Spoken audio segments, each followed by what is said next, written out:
Selendang Roro Tangis, agak antik ya Mbak ya nama saya, itu pemberian dari orang tua saya.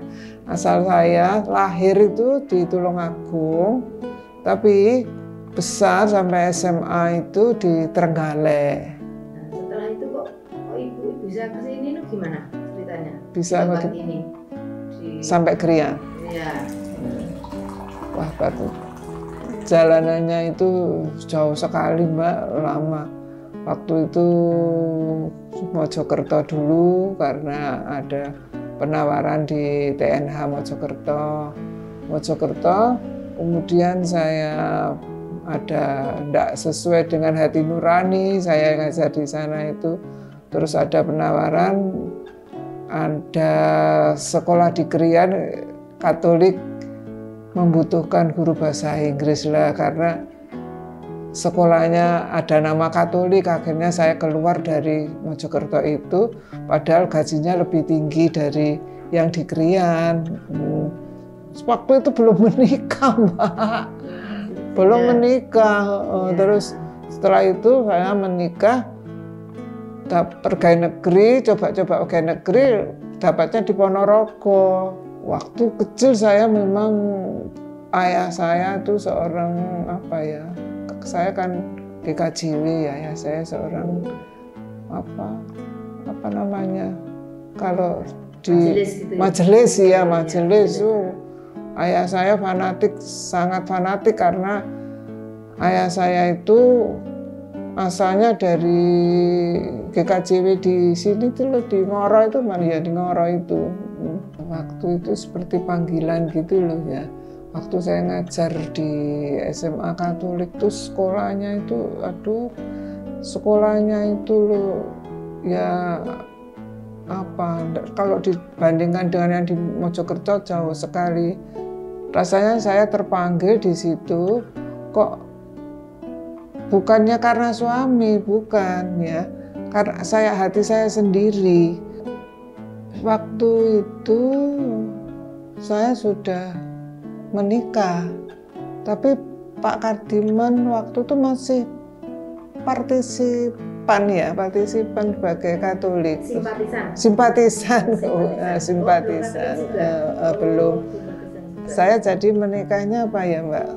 Saya Katolik dulu, terus Pak Kardiman belum, itu pernikahan pemberkatan saja pemberkatan saja. Akhirnya Pak Kardiman jadi Katolik karena gerejanya masih kecil ya waktu itu, nggak tahu kok dipilih menjadi ketua stasti di Krian di situ.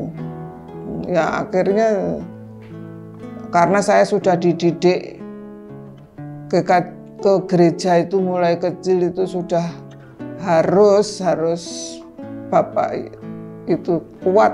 Saya menggerejanya Katolik ya sregep Mbak, karena itu sudah pilihan saya dari GKJW ke Katolik, itu harus konsisten saya.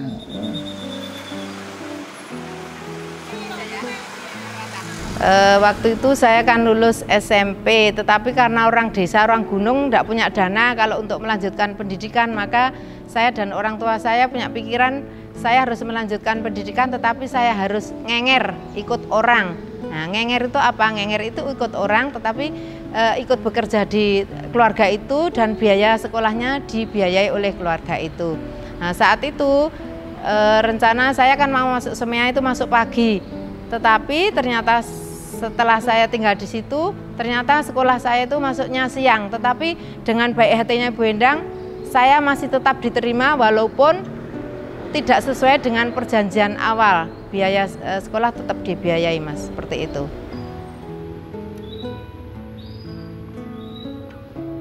Ceritanya itu dulu itu turun-temurun gitu loh Mbak.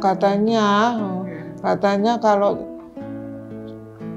istri ketua stasi itu harus otomatis menjadi, terpaksa ya.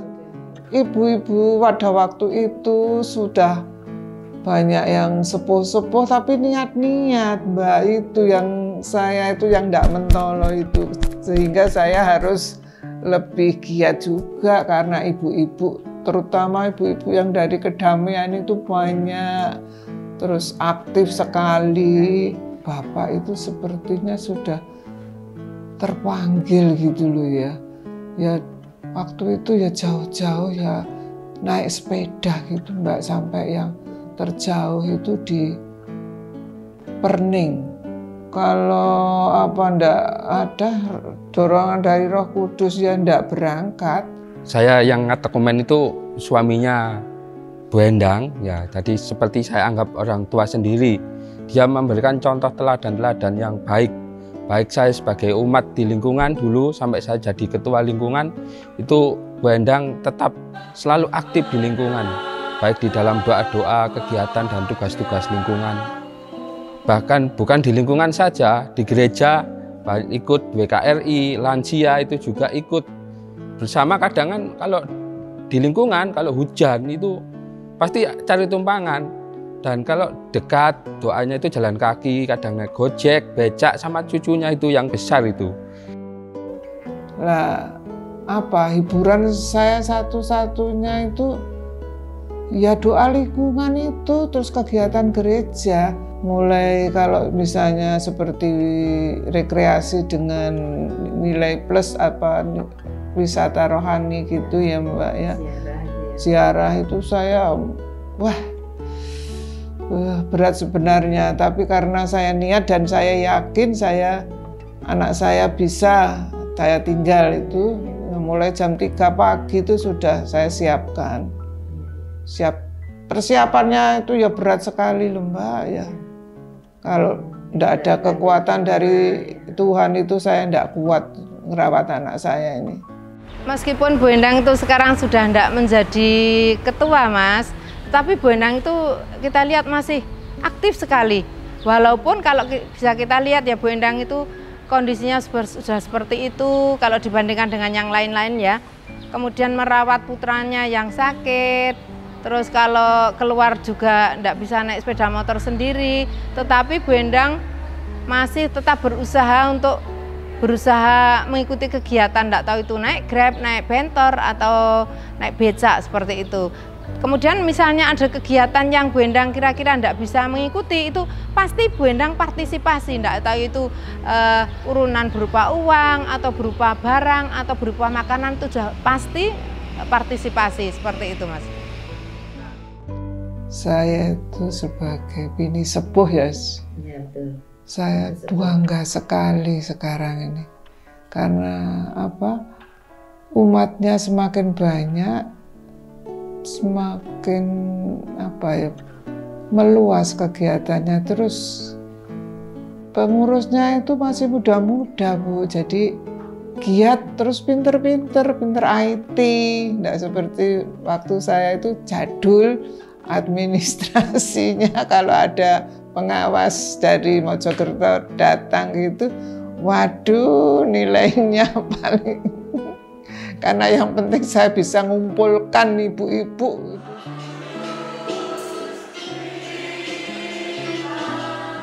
Bu Endang dalam komunitas lansia merupakan panutan bagi para lansia. Dia juga sungguh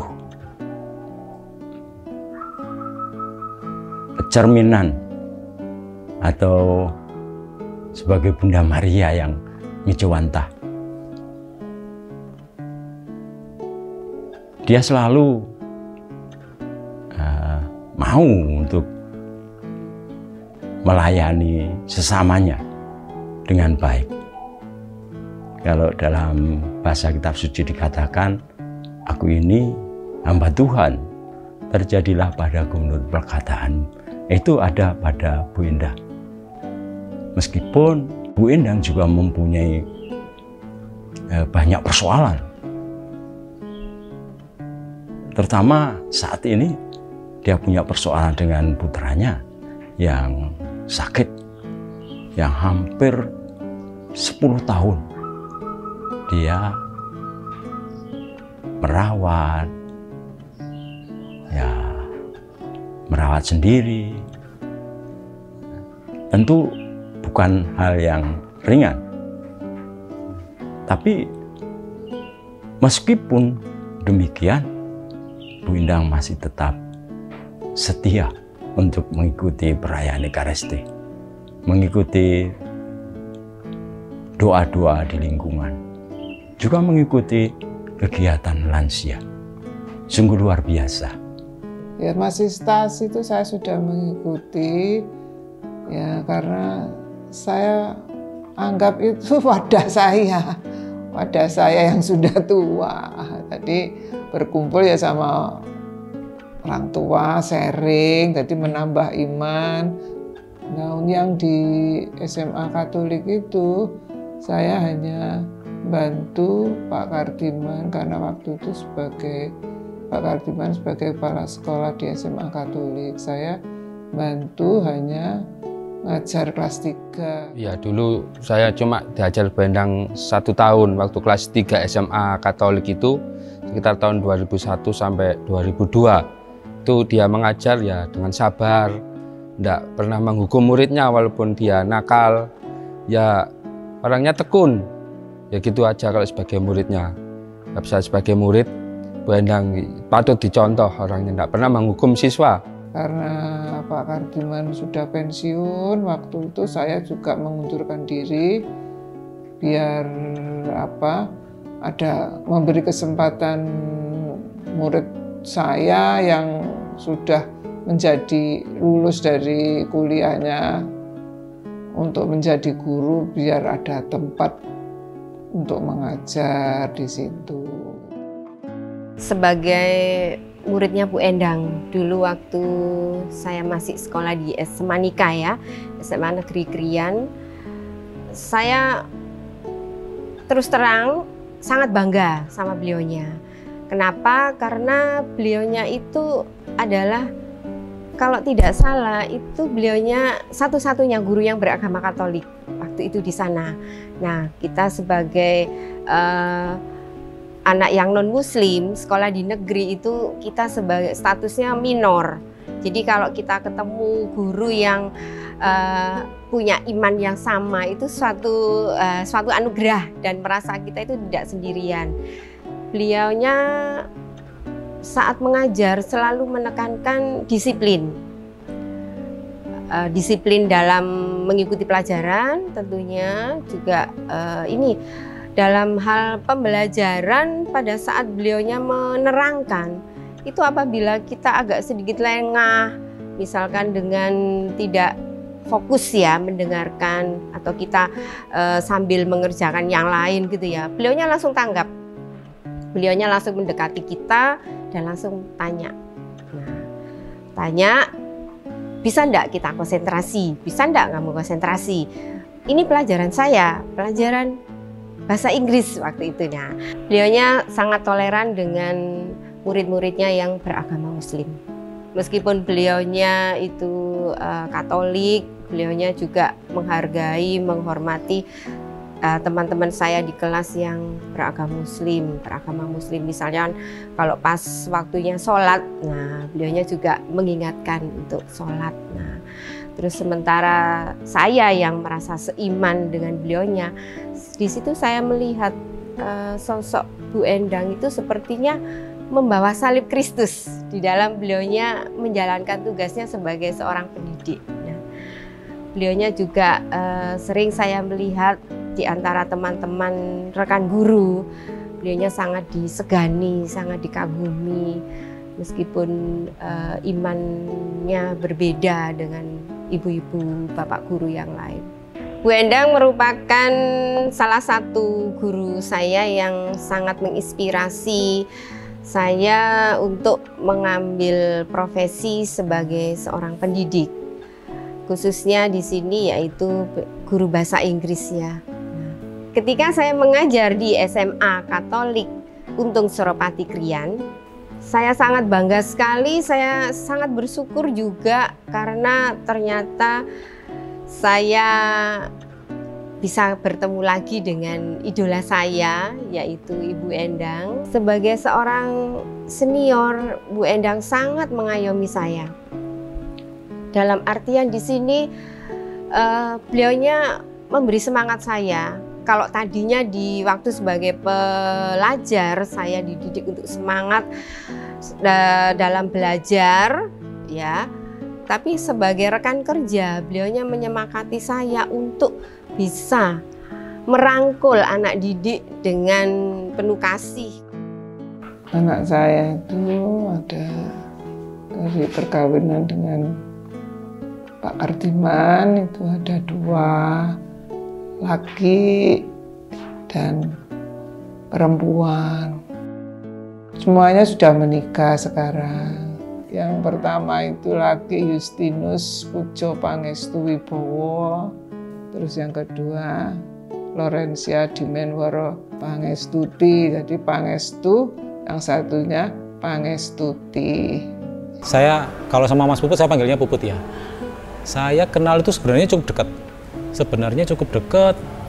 Waktu sekolah juga cukup akrab. Kami kenal itu dari TKB.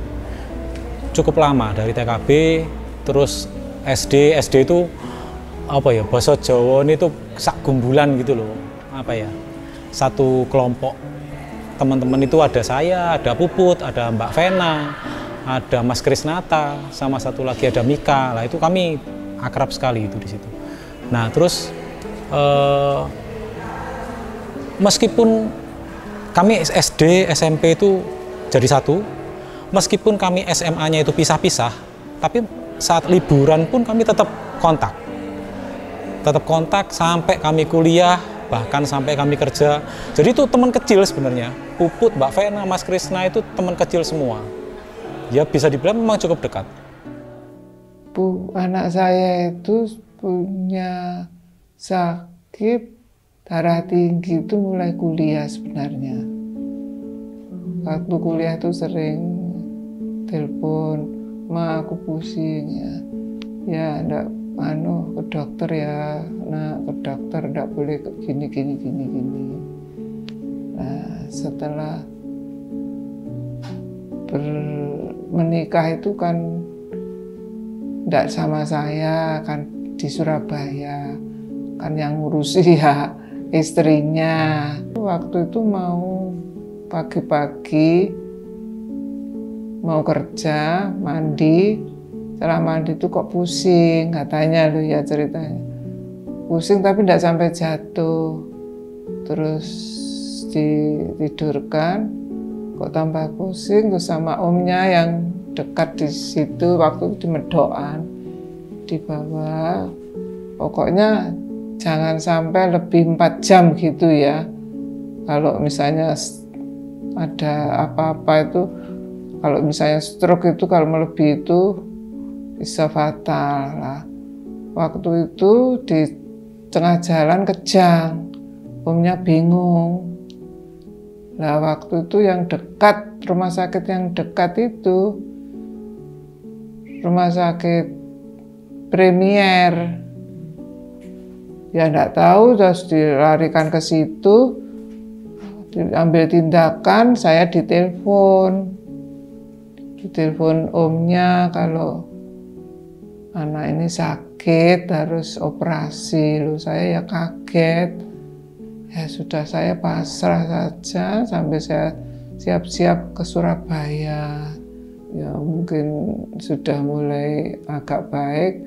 Menantu saya pingin pulang ke Krian. Terus ke Krian ini menantu saya resign. Cari kerjaan di Krian ini sulit, akhirnya dapat kerjaan di Malang gitu. Terus pandemi, terus waktu itu yang merawat masih di rumah. Terus saya enggak kuat bayari. Dulu bayari patungan orang 3. Saya, menantu saya sama besan saya. Nah, setelah pandemi itu, ya karena faktor ekonomi semua, akhirnya tidak kuat, saya suruh pulang. Terus saya sendiri yang ngerawat, ya wis dalam di rumah ini sampai sekarang. Sampai sekarang. Dengan orang tua ini kami juga dekat, termasuk dengan almarhum Pak Kardiman dan Bu Endang. sosok Bu Endang benar-benar sangat baik, sangat perhatian, dan apa ya, sosok ibu yang benar-benar ya itulah sama seperti ibu kami masing-masing gitu. Tidak membedakan Bu Endang itu ibu puput, Bu ibu enggak. Ya Bu Endang ya ibuku, sama kayak ibu kandungku, ya sama semua. Betapa yang kami lihat adalah sosok ibu yang dulu itu seorang keibuan yang sabar, yang perhatian. Ternyata tuh lebih dari itu. Bayangno iki lho anakku sudah setua ini, sudah sebesar ini, tapi butuh aku, butuh tak rawat.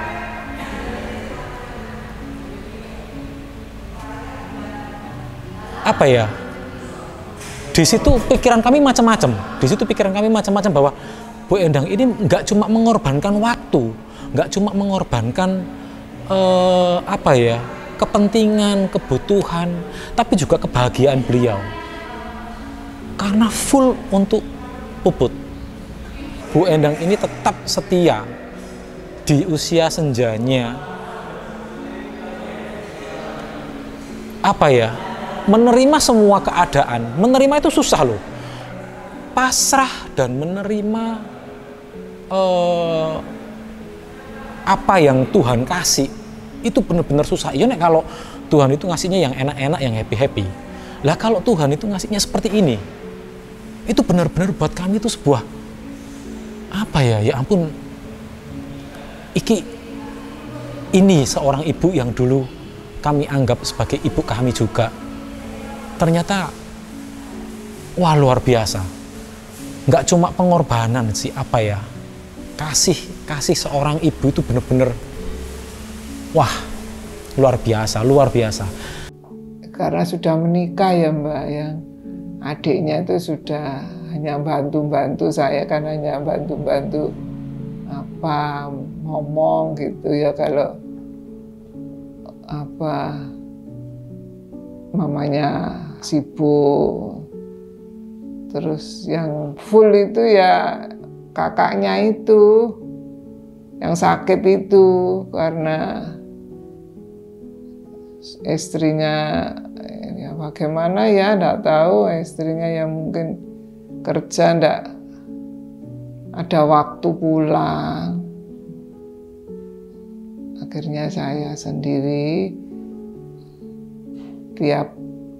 setiap hari, tiap saat. Jadi kalau lewat sedikit, loh ini waktunya ini, kayak menyesal gitu kalau terlewatkan. Ini belum saya kasih minum, belum saya kasih buah loh, gini nih pipisnya. Waduh, sudah perjuangan hidup yang seharusnya ya apa ya, seharusnya saya sudah menikmatinya.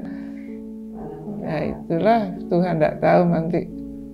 Tuhan, tapi ya saya yakin Tuhan tidak membiarkan saya. Pasti Tuhan memberikan yang terbaik bagi saya nanti akhirnya. Saya syukuri aja Mbak, saya syukuri saya sehat. Memang saya pernah sampai drop itu akhir-akhir tahun 2004, akhir drop saya. 2024? Itu drop. Anak saya drop, saya sendiri juga sampai opname, sampai operasi. Anak saya juga, aduh, saya tidak bisa mikirkan ini gimana. Ya sampai dingklang-dingklang gitu ya, ngerawat anak saya ya. Puji Tuhan masih diberi kekuatan sama. Ya, karena saya sakit tulang-tulang saya harus saya rehab sendiri. Saya rehabkan ke rumah sakit seminggu 2 kali. Oh iya, cucu saya yang memberi semangat, cucu saya yang kecil itu mesti ngajak, ayo Ti, Anyi Ti. Kalau enggak Tuhan yang memberi, enggak nyeplai kekuatan saya, masa kuat saya. Syukur, puji Tuhan aku bisa Puji Tuhan, puji Tuhan, puji Tuhan Mbak, saya itu sambil kalau pagi itu nyetel radio itu loh Mbak, lagu-lagu rohani apa Radio Star FM berapa itu nanti terus senang ya udah dengarkan, kalau pas itu ya dia nangis. Kalau waktu lagunya joget-joget saya joget-joget sendiri Bu. Saya keplok-keplok sendiri gitu.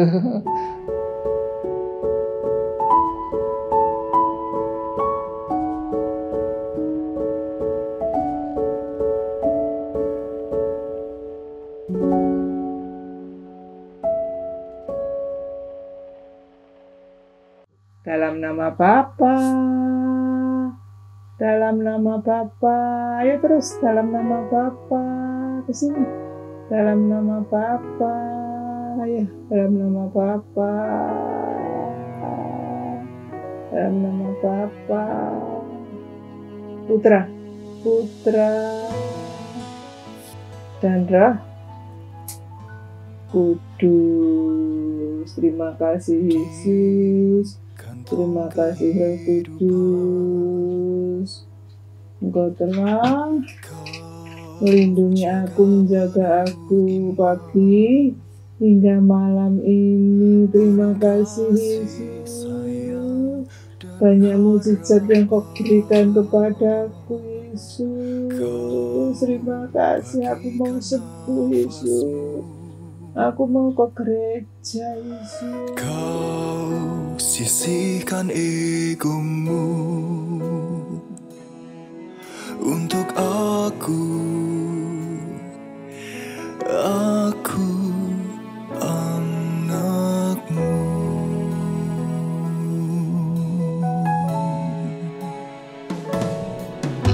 Kini ku bagaikan elang, jelajahi segala ruang. Saat sayapku patah, jatuh di pelukanmu. Ibu, Kau selalu setia, tunggu aku datang, apapun keadaanku. Meski dunia yang kejam patahkan asaku, Kau selalu ada di belakang.